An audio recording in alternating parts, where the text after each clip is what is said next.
Okay, well, thank you, everyone. I think we'll get the meeting started now. Thanks, everyone, for joining us today. My name is Colin Fleming. I am with CTA's RPM Next Phases planning team. Again, thanks for joining us tonight. This meeting is about the RPM Next Phases study, and this study focuses on areas outside of the current Phase 1 section under construction. So tonight we'll provide an update on what's been happening since we met with stakeholders in early 2023. Tonight's meeting will focus more on the Chicago stations in the study area, but we'll also cover a bit of the Purple Line branch in Evanston. There will be another meeting on Thursday at 6 p.m. that will have more of a focus on the Purple Line. Both meetings, though, will have the same content in the presentations.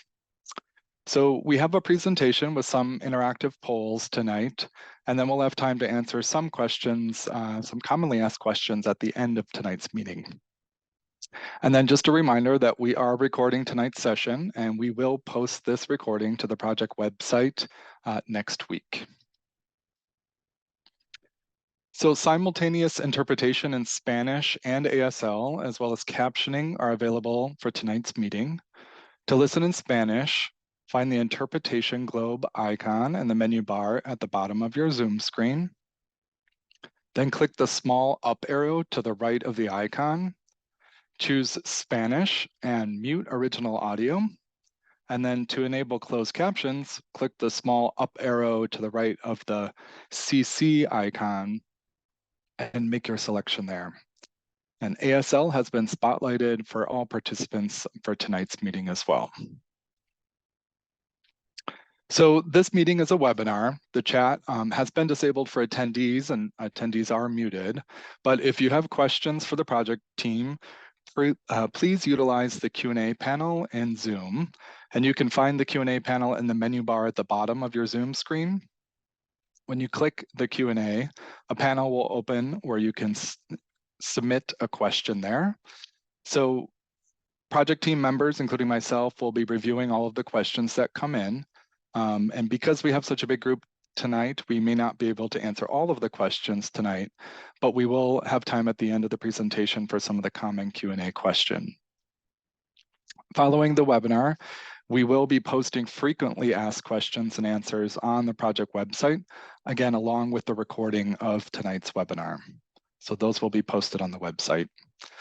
If you need technical support during the webinar tonight, please select the raise your hand from the Zoom menu, and someone from our project team will message you to help troubleshoot if you have any technical issues. Outside of the webinar, you can also send questions to the project team anytime at rpmnextphases@transitchicago.com. You can also visit our project website at transitchicago.com/rpm/next-phases, and we posted that in the chat as well. So during the webinar tonight, we are going to ask a few questions using the Zoom polling function. So this will help us understand what's important to everyone who is joining us this evening. When it's time for a question, we'll launch the poll, which will pop up in your Zoom window. And I'll read the question, and then you can submit your answer by clicking. Once the answers are in, we'll display the poll results. So those will be coming throughout the presentation this evening. So now let's take a minute to introduce a few members of our project team who will be presenting today. From CTA, we have Sonali Tandon and Christina Bader. We've also got some representatives from Red and Purple Modernization Phase 1 team and Government and Community Relations. Although this is focused on the Next Phases study that I mentioned at the beginning, some members from the Phase 1 team are here and may be able to answer some of the questions at the end of the meeting. So Tammy Chase from CTA's RPM Phase 1 team is joining us to help answer some of those questions if needed, although tonight's focus again is on the Next Phases study. Steve Hands from CDM Smith will also be joining us for questions at the end of today's presentation, excuse me. And behind the scenes, we have other project team members from CTA, CDM Smith, and Muse. So next is a glance at the agenda for tonight's meeting. We'll provide a bit of project background, and then we'll spend the bulk of our time reviewing the station modernization approaches this evening. We'll also review our fall public engagement efforts and some of the project next steps. And then we can wrap up with any questions and discussion as time allows.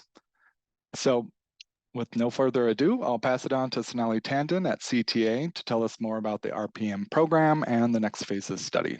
Sonali? Thanks, Colin, and good evening, everyone. Thanks for joining tonight. I'm Sonali Tandon, Senior Manager for Strategic Planning Rail at CTA. So as Colin mentioned, I'll be sharing background on the RPM project. The RPM corridor planning process started with a vision study back in 2009-2010 for the full corridor between Belmont and Linden. That was followed by environmental work for phase 1 between 2012 and 2016, and funding from Federal Transit Administration for phase 1 in 2017, with phase 1 project now under construction. RPM phase 1 went through a similar planning process as we are currently undertaking for RPM next phases. In July, CTA completed stage A of the Lawrence to Bryn Mawr modernization project work, which included rebuilding the northbound red and purple line track structure. Trains are now running on the newly built aerial structure. We have now begun stage B, which will rebuild the southbound tracks and includes the construction of 4 new fully accessible red line stations at Lawrence, Argyle, Berwyn, and Bryn Mawr. This phase of work will be completed over the next 2 years, and the new stations will open in 2025. We are focusing on RPM next phases planning study today, but we wanted to share this update on phase 1 with you and make clear the distinction between the two projects. So I'll start with a brief recap about the next phases study. RPM next phases is a planning study that picks up where RPM phase 1 leaves off and builds off the previous planning efforts for the corridor that began back in 2009. The goal of this study is to identify a modernization approach for the rest of the corridor once RPM phase 1 is complete. It will position CTA to apply for future funding, which I'll say more in a moment. There are 3 main geographies of the study area, as you can see on the map here. Evanston branch, which includes the area from Howard to Linden in the city of Evanston and the village of Wilmette. The Thorndale to Howard segment, and the final segment is from north of where phase 1 is reconstructing track near Belmont Station through the Addison and Sheridan stations. Just a note on the funding mentioned earlier, a large portion of FTA, Federal Transit Administration funding that RPM phase 1 received was from something called the Federal Core Capacity Program. It's a program designed for legacy systems like CTA, and the major requirement is that projects increase capacity by at least 10% in the corridor. It is important to plan for future capacity as ridership continues to rebound from the pandemic. CTA provided more than 1 million rides multiple times in recent months. This marks the first time that agency has recorded daily ridership exceeding more than 1 million rides multiple days on back-to-back since the pandemic.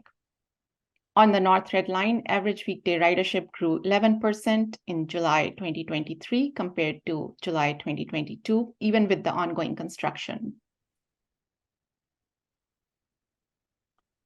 As part of the next phases planning study, the project team is studying and evaluating everything from yard capacity to terminal layouts, infrastructure, and upgrades.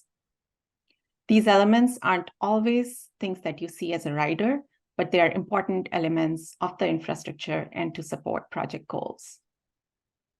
Analyzing track geometry is a big piece of this study, looking at ways that the current layout of tracks can be improved for speed. Some signals are being upgraded now as part of the phase 1 work, and including these technical updates elsewhere along the red and purple lines will increase efficiency of the system. And we'll talk a little bit more in detail about the stations in the upcoming slides and ways that modifying stations and platforms can help us achieve goals around accessibility, capacity, and efficiency.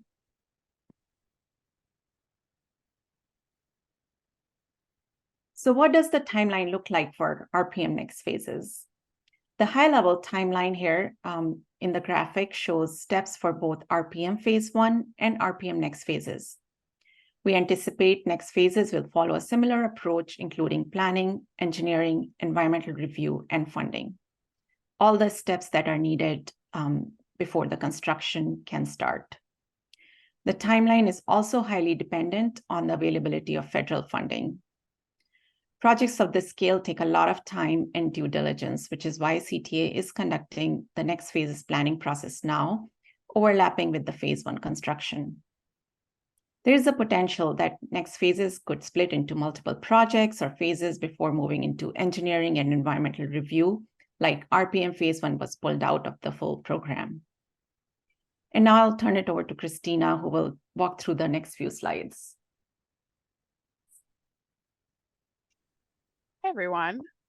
Christina Vader. I'm a project manager with CTA Strategic Planning. I'm going to take a few minutes now to talk about what we heard during our first round of engagement last winter.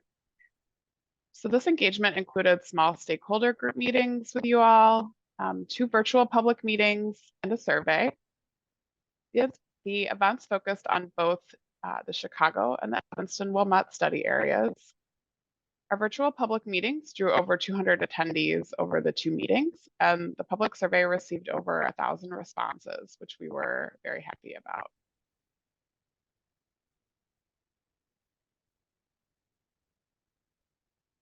And what we heard from the public's original goals of the project.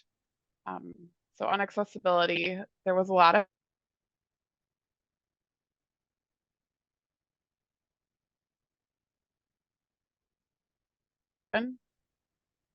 reliability and safety were issues that many people commented about. And those are also CTA priorities that are separately being addressed. Connectivity, increased connectivity between modes. People requested, especially bike and bike share. And folks were excited to hear about project plans, but understandably had questions about timing.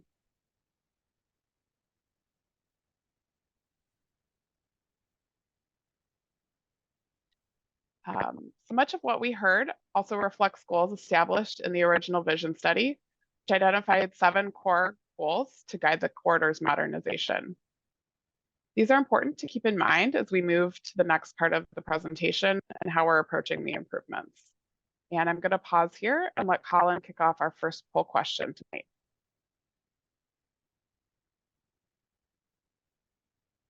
Great, thank you, Christina. So as I mentioned at the beginning, we will be doing some interactive polls here through Zoom. So our first poll question here is we want to make sure that the goals established in the RPM vision study resonate with you. So as you see, a poll has just been launched and you see it appear on the screen. So we'll give you a couple of minutes to select your answer. And I'll read them aloud here and allow folks to select their answer. Of the goals that Christina shared, which is most important to you? Expand capacity, speed reliability, speed of service, improve reliability, improve accessibility, build modern facilities, or support economic and community development. So again, I'll give everyone a moment here to select their response. Again, the poll should have launched on your screen, and we'll just pause for 10 to 20 seconds here to allow everyone.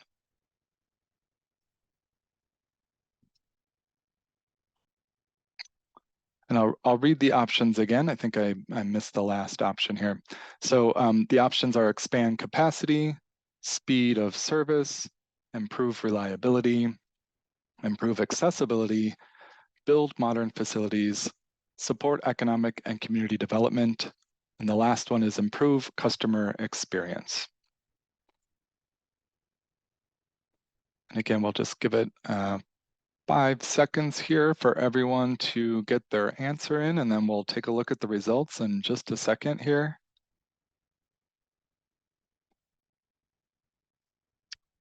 All right, I think we're ready to close the poll, and we'll be able to take a look at the results. So it looks like improve reliability received the most, and we will take another look at these as we get into the discussion and Q&A at the end. So now I'll turn it back over to Christina to walk us through the rest of the presentation. Thanks, Colin, and thank you to our attendees for participating. Throughout the study process, the team works to combine insights from public engagement with those from our technical analysis. As this slide shows, public and stakeholder goals and objectives help to identify problems that technical analysis seeks to solve. As the technical team does their work, we host engagement activities like tonight's meeting to share what we've learned and how we're thinking about addressing different issues and opportunities. Sonali shared some examples of project elements, many of which are unseen by riders and community members, but these are critical for our technical team to address to improve very real quality of life concerns and priorities for our riders. So now let's take a look at specific stations and how they play into next phases of the RPM program.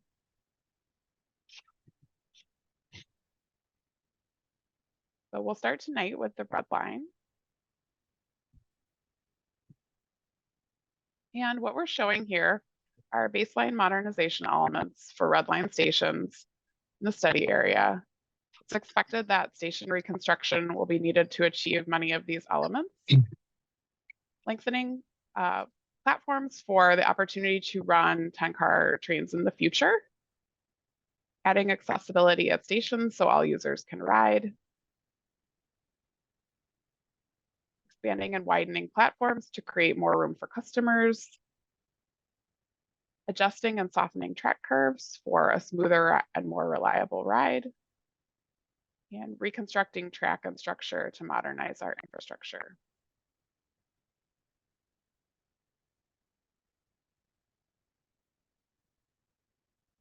So the stations we'll focus on for today's meeting have unique constraints and considerations. They're not the only stations under review for next phases. We're highlighting these stations as they have some unique considerations, not because they will necessarily be reconstructed first. We'll look at approaches for Howard, Loyola, Sheridan, and Addison stations. And I just want to also note here that specific station designs will be developed in the next project phase after additional engineering and environmental analysis has been completed. So we'll know more about any specific impacts at that time.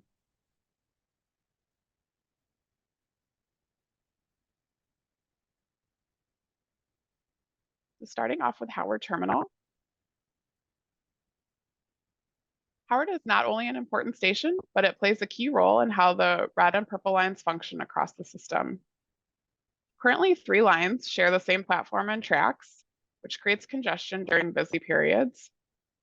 While the station has elevators, its narrow platforms create crossing issues at times. And the station is located in a very tightly built urban environment, and 2 adjacent buildings are historic, so we're working with a pretty tight footprint.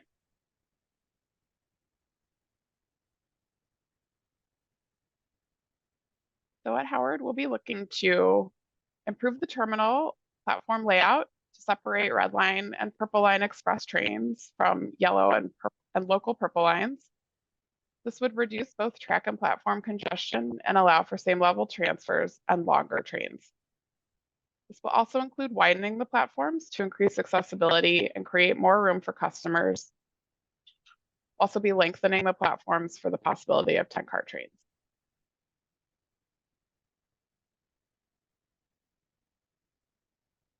So moving south to Loyola Station.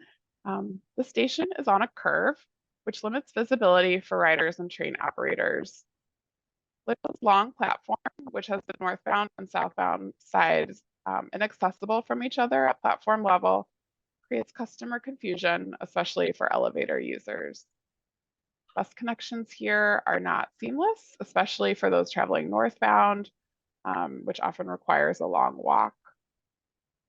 And it's also the highest ridership station north of Addison without Purple Line Express access.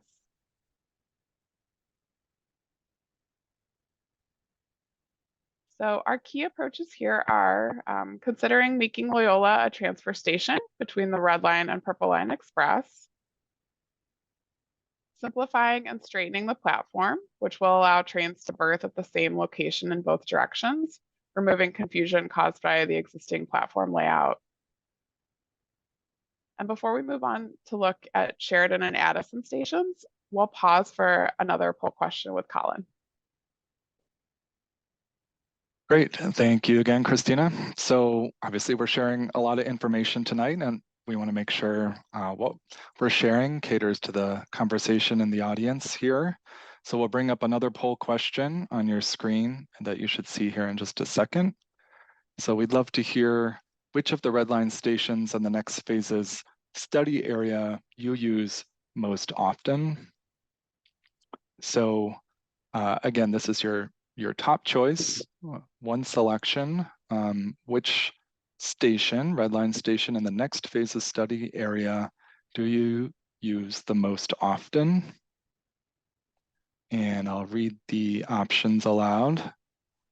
So there's Howard, Jarvis, Morse, Loyola, Granville, Thorndale, Sheridan, Addison, or other.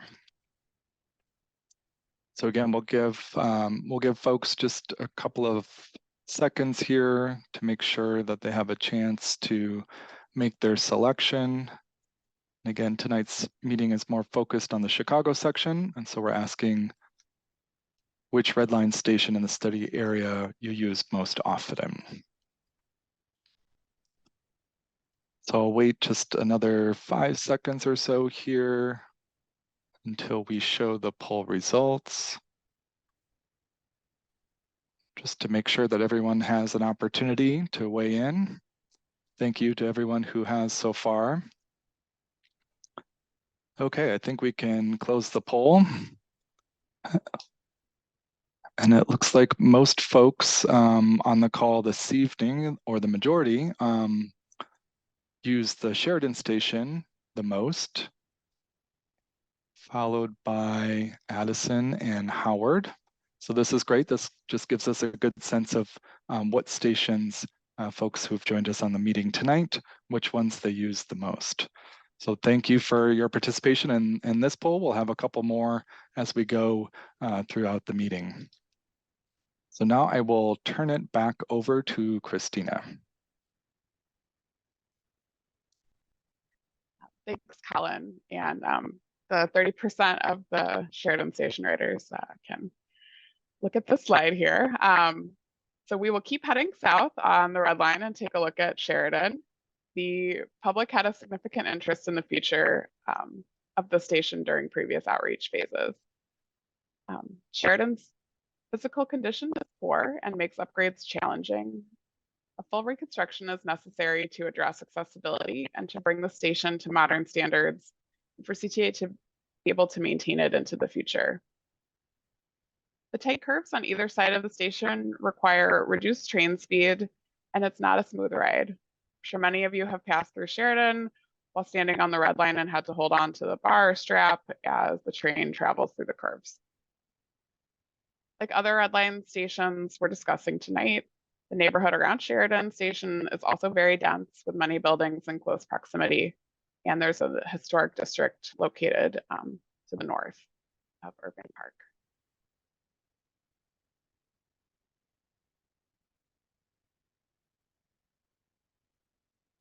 So in the next phase of work, we'll be creating specific recommendations and station concepts for Sheridan. In the meantime, I can share what our current approach is.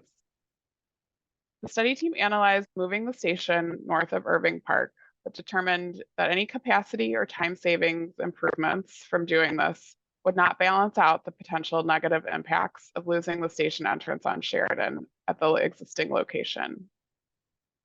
Instead, our current approach is a new reconfigured station in approximately the existing location that would limit potential impacts on the surrounding community. So we would find space for elevators and a longer platform by reconstructing the station with one center platform rather than the existing two platforms. We're also looking at the potential for curve softening where possible for more comfortable ride for customers.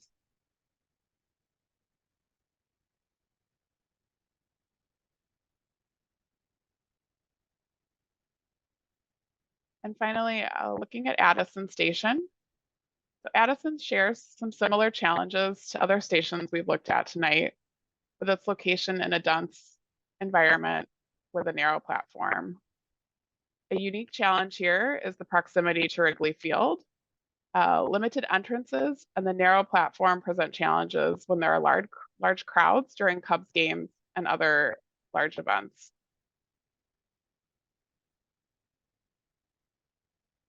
So here's how we're approaching those constraints. We're exploring adding new auxiliary entrances and exits to accommodate influx of customers during Cubs games and other high attendance events at Wrigley. Expanding and widening platforms will increase accessibility and create more room for customers. And again, also exploring softening the curve of the track in this area to provide a smoother ride and speed up service.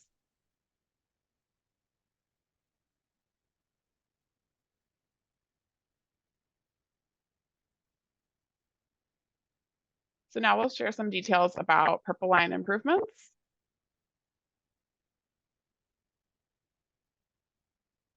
The baseline modernization elements for the Purple Line Evanston branch include the same red line elements except lengthening the platforms for 8-car trains rather than 10. Purple Line trains currently run 6 cars.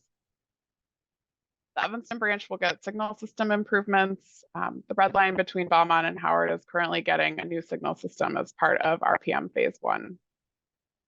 And stations may receive these improvements either through a station reconstruction or a major renovation, just depending on station conditions. So tonight we'll be talking about Central and Linden stations. As with the red line, the stations we'll focus on for today's meeting have unique constraints and considerations.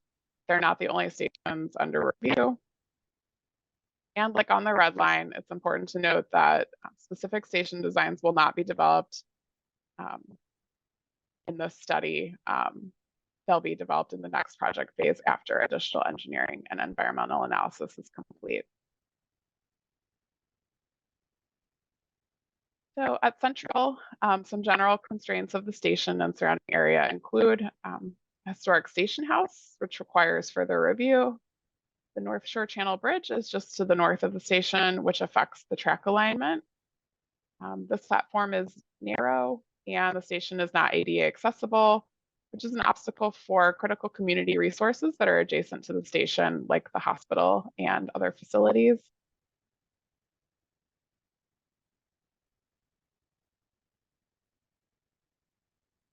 And here's how we're approaching the constraints. At the channel crossing, we'll be making track alignment adjustments for a smoother ride, lengthening the platforms for 8-car trains, and adding elevators for ADA accessibility. We'll also potentially create a new station exit on the north side of Central to improve connection to facilities north of the station.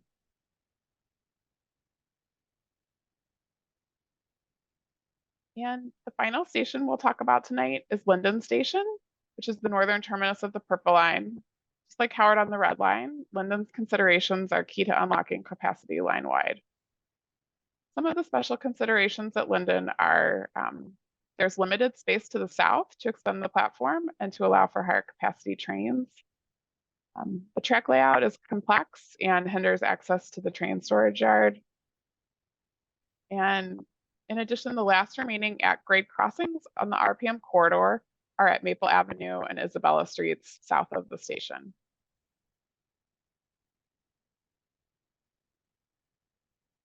So at Linden, we'll be lengthening the platforms for 8-car trains, looking to how to improve yard access, which will improve operations for the entire Purple Line, and then examining and identifying opportunities for safety improvements at street level crossings. This includes looking at mobility improvements while considering maintenance at these crossings as well.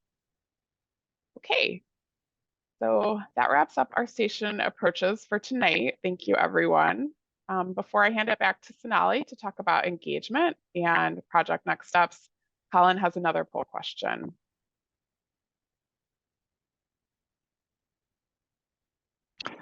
Great, thank you, Christina. So that was a lot of information, we know, and we just wanted to ask a poll question regarding this. So for this poll, let us know if there's a station we've discussed today that you'd like us to circle back to and review and provide more information or reiterate some of the information we've provided today. So the poll question should have popped up on your screen. And I will read the question aloud here. So again, of the stations you heard about today, which station would you like to learn more about? And I'll read the options. It's Howard, Loyola, Sheridan, Addison, Central, or Linden. And again, I'll pause here and just give everyone an opportunity to respond.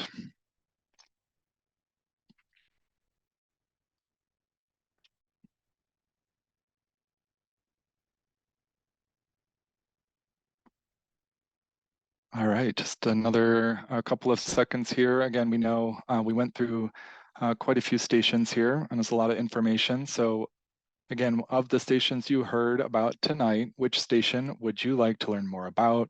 Howard, Loyola, Sheridan, Addison, Central, or Linden? And I'll give everyone just another couple of seconds to respond.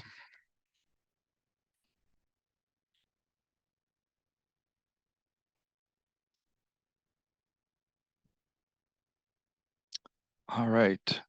I think we can go ahead and close the poll then. Thanks everyone for your participation and giving us an idea of what information or which station would you like more information about. It looks like Sheridan, Loyola, and then Howard. So again, we can go back to this during the Q&A and discussion at the end of tonight's meeting. Thanks again for participating in the poll. We'll have another opportunity for that here in just a minute, but before we do, I will pass it over to Sonali. Thank you, Colin. So let's look at how we have been sharing updates and collecting feedback as part of our outreach. Similar to our engagement efforts earlier this year, we have been connecting with stakeholders and sharing awareness for this week's virtual public meetings. We met with elected officials and other stakeholders in Chicago, Evanston, and Wilmette last month. Some of you may have seen us at the stations in the last few weeks promoting tonight's meeting.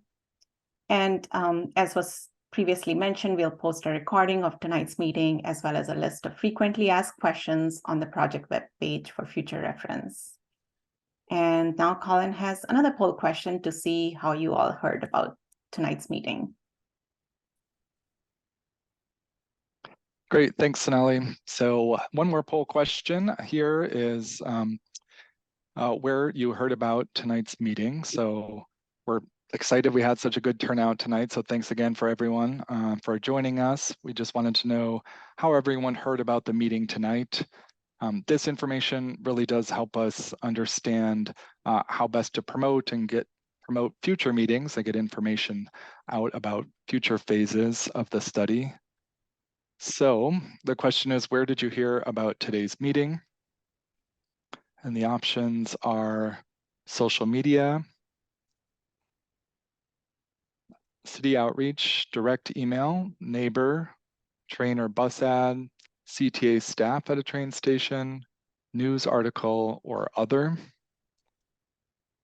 And again, I'll just give everyone a couple of seconds here to respond.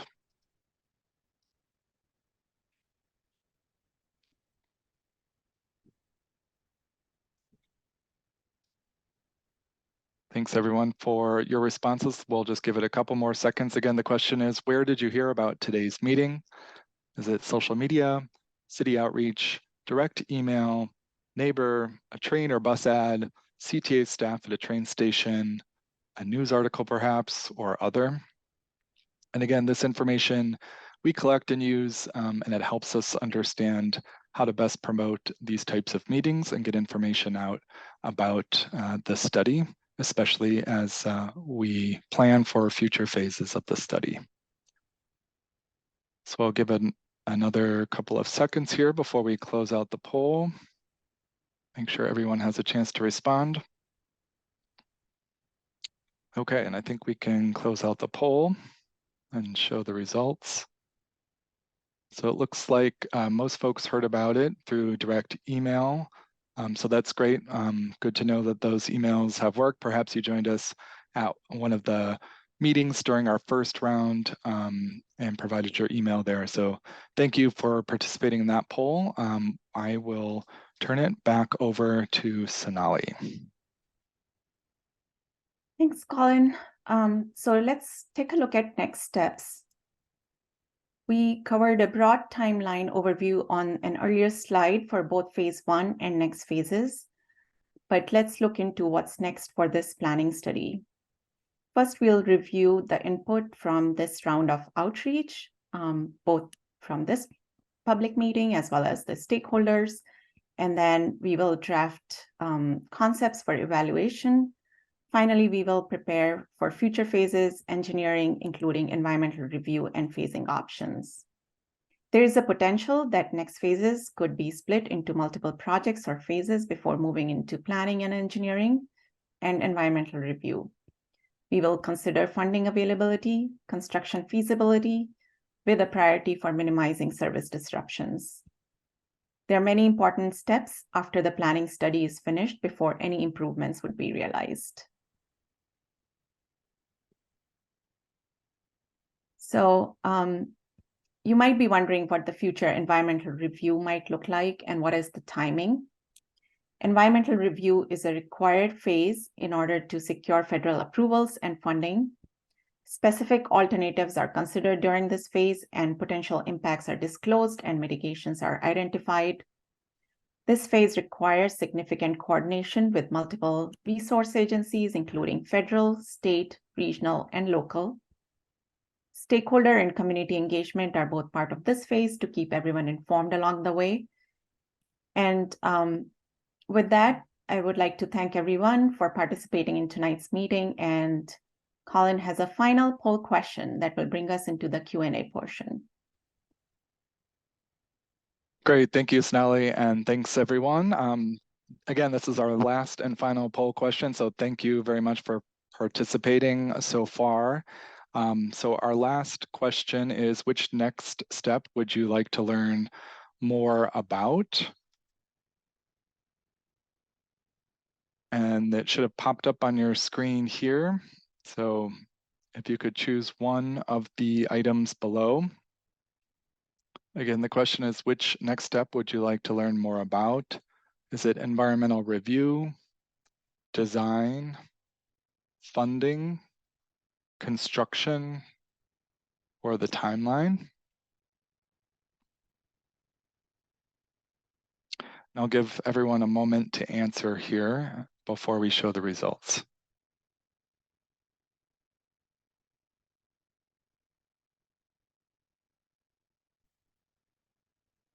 All right, I'll give it another couple of seconds here. So this is our last and final poll question before we move into the Q&A portion of tonight's meeting. So which next step would you like to learn more about? And of the items Sonali just spoke to, is it environmental review, design, funding, construction, or timeline? All righty, I think we can close the poll and share the results here. So it looks like the majority of responses were regarding design, followed by the timeline. So that is good information to know and will help inform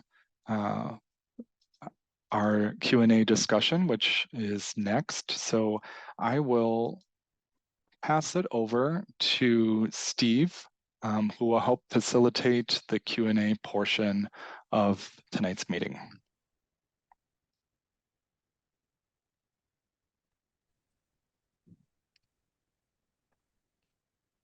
Thank you, Colin. I really appreciate it. This has been a great discussion. We have gotten quite a few questions coming in through the Q&A process.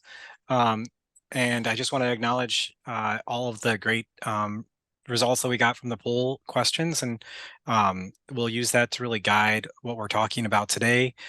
In that first poll, we did see that a lot of individuals were interested in improving reliability and the speed of service as part of this program. And so that kind of kicks us off as one of the questions that we've received a few questions on is really just about the service on the Purple Line, and is there any opportunity to expand express service in the midday or off-peak periods, or better connections between the Purple Line and Chicago?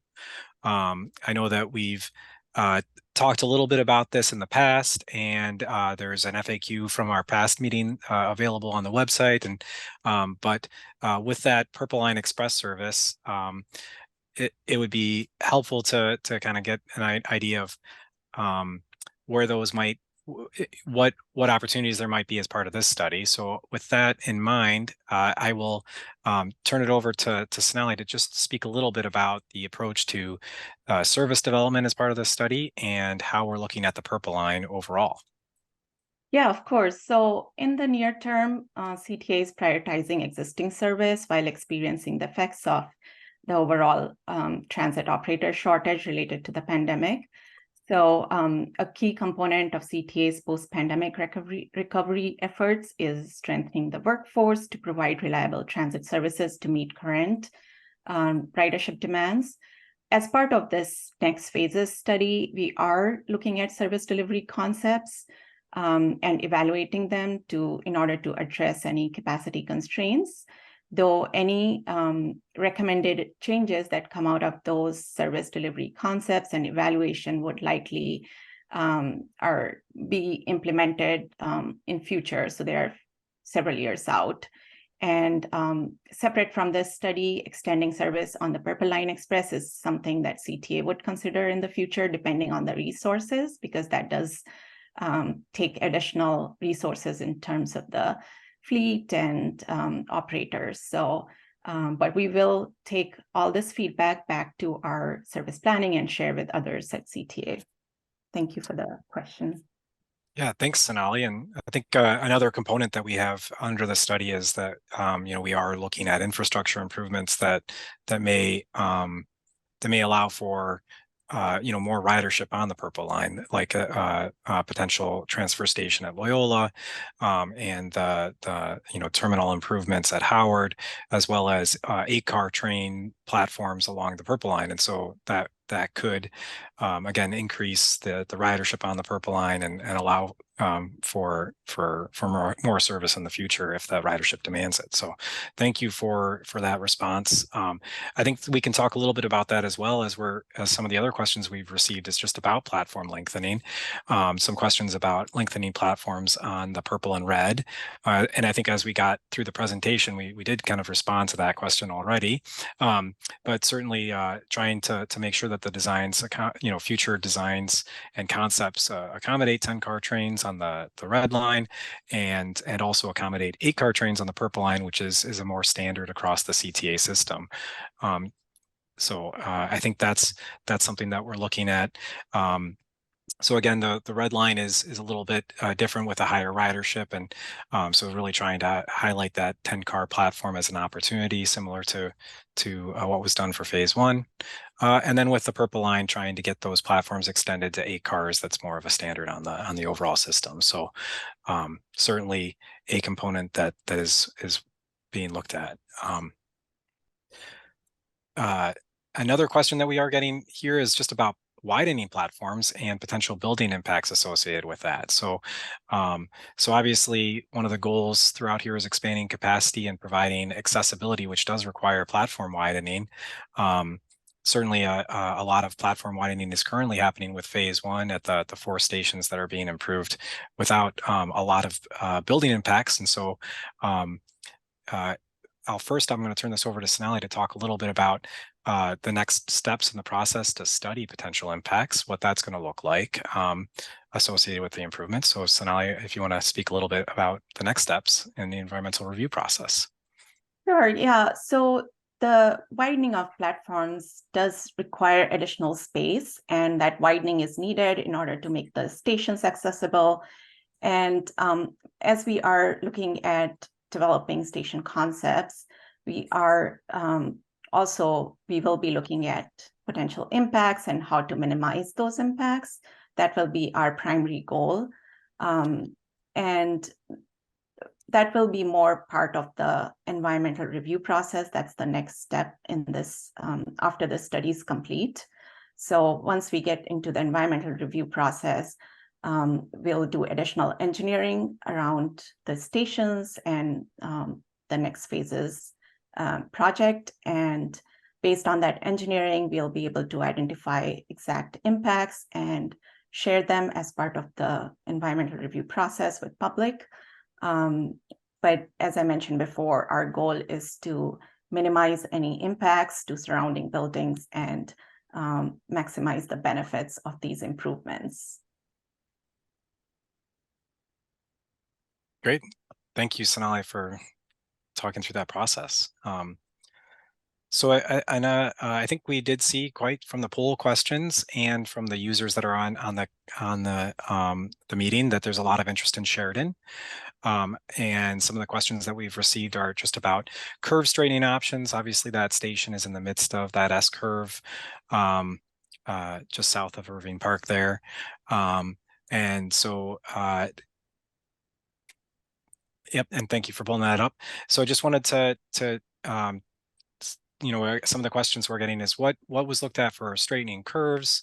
You know, is there you know, interest in moving the station north of Irving Park, and what are the options within this area, and how can those options be pursued without significant impacts in the area, or additional acquisitions or removal of buildings? And I think one of the things that we're highlighting with the constraints here, but also some of the ways that we're approaching those constraints, is that there's currently 2 narrow platforms serving the red line, and by reconfiguring it to a single platform, that does create some more space without a significant increase in property. So I think that's one way that we're looking at minimizing the impacts in the community. And I can turn it over to Christina a little bit here. But Christina, you had noted that that the team did look at moving the station north of Irving Park, but obviously that removes it from the community center that it currently exists at Sheridan, and doesn't necessarily mean that the curves can be, you know, improved any more than they currently are. But Christina, could you talk a little bit more about the approaches that are being taken at Sheridan, which you can go to the next slide on, and just kind of reiterating what we talked about earlier during the meeting.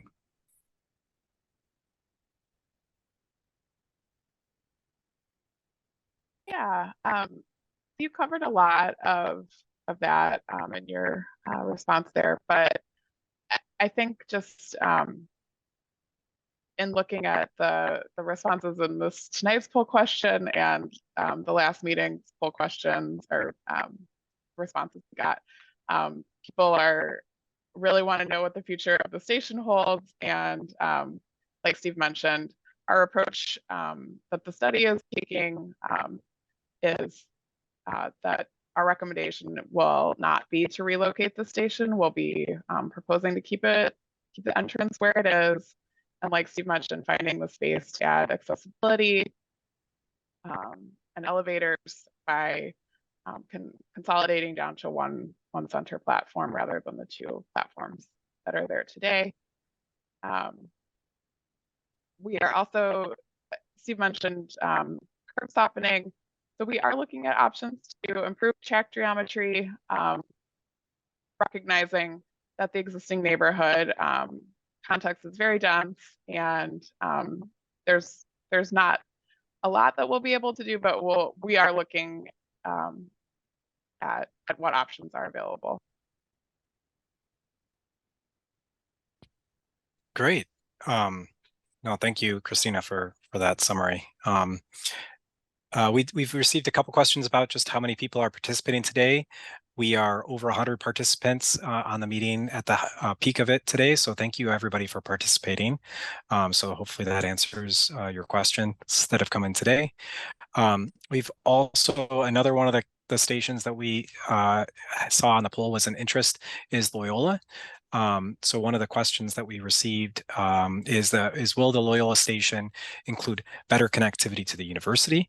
Obviously, an improved station layout with new access to the Purple Line does create new connectivity, new options for travel. But Christina, do you have anything to add on connectivity to the university as part of some of the approaches that we're taking to the constraints here at Loyola?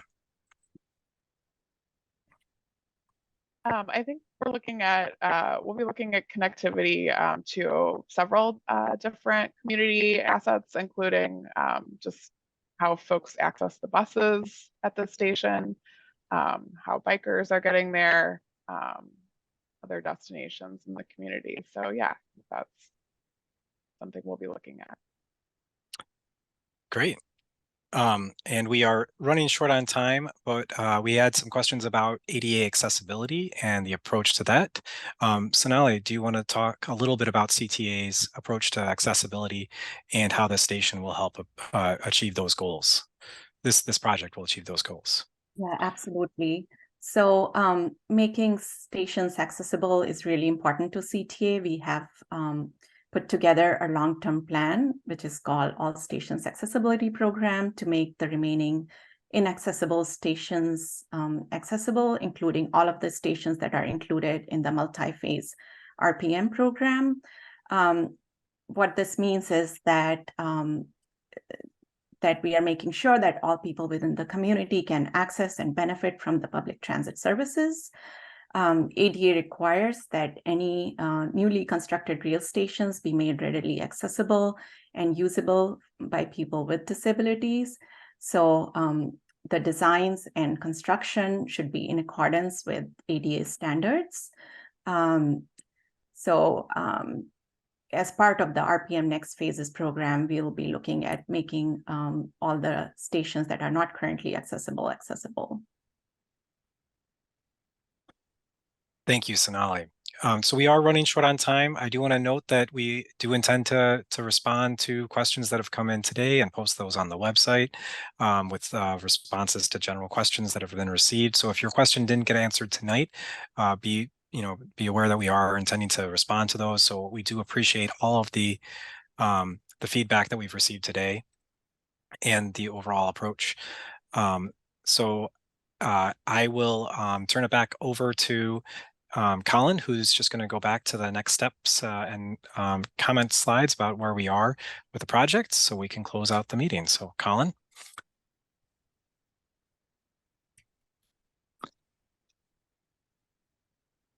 Great, thanks, Steve. So thanks everyone for your questions. And again, just to reiterate what Steve mentioned, we received a number of questions, and we will be adding to the FAQ that's already on the project website. And so that will be updated on the project website. And tonight's meeting will also be, is obviously recorded and will be posted to the website as well. So I will turn it over to Sonali from CTA for a quick closeout and thank you here. Thanks, Colin. And I just wanted to add to that we plan to complete this planning study by the end of next year. And we'll continue with the next steps that we have discussed today, which will be planning, engineering, and then environmental review, pursuing funding, and then finally construction. So with that, thanks everyone for joining. We really, really appreciate your time and your interest in the project. As Colin mentioned, we took notes, and all the questions that were asked today, we'll be responding to those questions as part of the FAQs that will be posted on our website. Thanks again for joining, and have a wonderful evening.